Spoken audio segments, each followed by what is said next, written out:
Kære senatorer, rigtig godt nytår. Herfra skal lyde en stor tak for det forgangne år, og ikke mindst tak til senatspræsident Per Gotfredsen, der har stået i spidsen for det danske senat i 24. Om lidt kigger vi ind i et nyt år, og med et nyt år også en ny senatspræsident. Den senatspræsident er undertegnet, og for dem af jer, der ikke kender mig, så hedder jeg Karen Würtz. Jeg er udnævnt fra JSI København, og jeg har nummer 75952. Jeg har siddet i præsidiet for det danske senat i de forgangne 3 år, og har dermed også fået et rimeligt indblik i, hvad der sker i og omkring det danske senat. Vi går et spændende år i møde. Det er der ingen tvivl om. Som jeg også nævnte på årsmødet tilbage i oktober, så vil der være 3 fokuspunkter i det kommende år. Det første, det er sammenhold. Senatet skal være et sted, hvor der er plads til alle. Alle skal føle sig velkomne til at deltage i det danske senat. Vi har et aldersspænd på over 50 år, og dermed vil alle arrangementer ikke være lige relevante for alle, og det er helt okay. Vigtigst af alt er, at alle er altid velkomne til alle arrangementer. Men vi vil fokusere både på de traditionsbundne arrangementer, og vi vil også tilføje nyt, og dermed er præsidiet også sammensat af henholdsvis Poul G., som er ansvarlig for de traditionsbundne arrangementer, og 2 yngre senatorer, henholdsvis Sanne Hessel Bundgaard og Anja Bøgedal, som står for arrangementer henholdsvis øst og vest for Storebælt. I forhold til sammenhold, så er det også vigtigt, at vi bliver bedre til at byde nye senatorer velkommen i senatet. Og når jeg siger nye, så kan det også være senatorer, der bare ikke har deltaget i lang tid, og dermed har lyst til at deltage. Vi møder vores gode gamle venner, og vi hygger os med dem, og det skal der bestemt være plads til. Vi skal også huske at præsentere os for de nye, så de ved, hvem det er, vi møder, når vi kommer til arrangementerne. Hvis der er noget, man synes er interessant, så kunne man også sige, det her kunne jeg godt tænke mig at deltage i, og så spørge en anden, om de også har lyst til at komme med.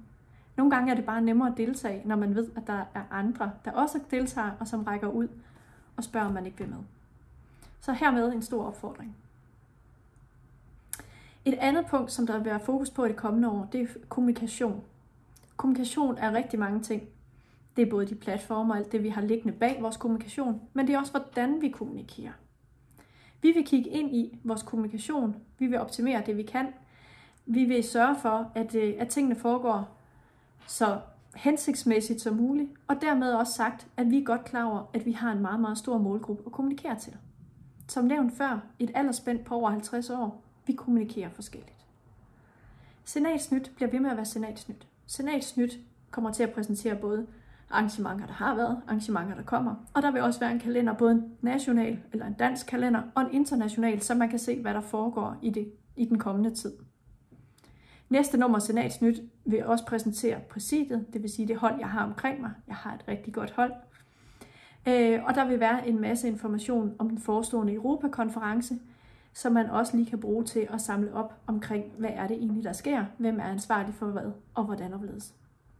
I den forbindelse også en opfordring til at tilmelde jer det europæiske senats nyhedsbrev, der vi i alle numre, der udkommer ind til juni, vil have minimum en artikel, der fortæller om Europakonferencen. Vi har også på kongressens hjemmeside et punkt, der hedder Senator oppe i menuen, og her kan man også finde information om Europakonferencen. Vi vil foruden vores senatsnyt og vores hjemmeside for Europakonferencen, der har vi vores almindelige hjemmeside, men vi vil også sende mails ud. Og I vil opleve at modtage lidt flere mails, end I plejer. Og det er for, at vigtige budskaber ikke drukner i senatsnyt eller på Facebook. Så når der er noget, hvor det giver mening at sende det ud enkeltvis, så vil I modtage en mail med et kortere budskab, så I får den pointe eller det budskab, som er vigtigt i den sammenhæng. Det håber jeg, at vi tager godt imod. Dertil har vi selvfølgelig Facebook, som er et mere uformelt sted at kommunikere, og dermed også sagt, det er vigtigt, at vigtig information ikke kun ligger på Facebook.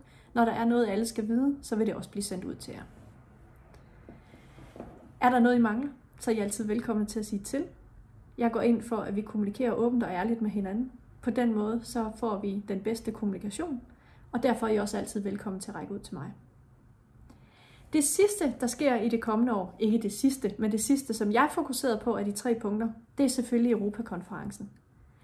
Jeg vil sige, at Danmark er værter for den europæiske konference den 4. til 7. juni, og vi er som senatorer og det danske senat dermed også værter for en lang række internationale gæster. Vi har allerede i præsidiet 3 personer dedikeret til Europakonferencen. Det er Henrik Rummenhoff, der er ansvarlig for senatorprogrammet. Han er bosat i Silkeborg og dermed tæt på Herning, hvilket kan være en fordel i den sammenhæng. Så er det Peter Hjortøj, der bor i Aarhus. Og Peter, han er ansvarlig for den danske del, de danske senatorer. Og dermed er det også ham, der sendte en mail ud til jer, det var lige før jul, eller så var det mellem jul og nytår, i forbindelse med tilmelding til konferencen. Og så har vi Annette Kjær, der har fokus på den internationale del, og også har et stort internationalt netværk. Dertil hjælper jeg selvfølgelig, og dertil så er resten af de danske senatorer også meget velkomne til at bidrage. En lille gerning kan gøre en stor forskel. Det, der er vigtigt her, det er, at der er ingen, der skal kvæles i store opgaver. Men jo mere vi kan bryde det ned, hvis man har lyst til at hjælpe med at løfte blot en enkelt ting. Det kunne være i forbindelse med senatorfrokosten, det kunne være en udflugt eller et andet punkt. Det kunne også være i forhold til at hjælpe med at skaffe nogle sponsorer til konferencen. Det ved jeg både, at juniorerne vil sætte stor pris på, og det har senatorprogrammet også brug for. Så det gælder begge dele, at her kan vi være med til at gøre en stor forskel. Så det er også en opfordring herfra. I den sammenhæng, så kommer vi også til at mødes på Forårskongressen, og det gør vi den 29. marts. Det er om lørdagen. Her vil vi mødes, vi vil hygge os, men samtidig vil vi også se på, hvad er det, der ligger foran os i forhold til Europakonferencen, så vi kan få rykket på nogle ting, for sammen kan vi bare rykke på meget mere sammen. Det betyder selvfølgelig ikke, at vi venter med at arrangere ind til marts. Det gør vi overhovedet ikke, men der vil altid være nogle sidste ting, vi skal have på plads. Så hermed også en stor opfordring til at komme, så vi sammen kan have en hyggelig dag, så vi med en mindre indsats hver især kan komme et rigtig godt stykke, eller måske få de sidste stumper på plads. Sidst men ikke mindst, så vil jeg foruden at ønske jer et rigtig godt nytår, sige tak for den støtte, som jeg allerede indtil nu har fået, og jeg håber at se rigtig mange af jer i det kommende år. Og så derudover, så vil jeg bare ønske, at vi alle sammen får et rigtig godt år, en rigtig god Europakonference og nogle rigtig gode arrangementer i senatet fremadrettet. Rigtig godt nytår.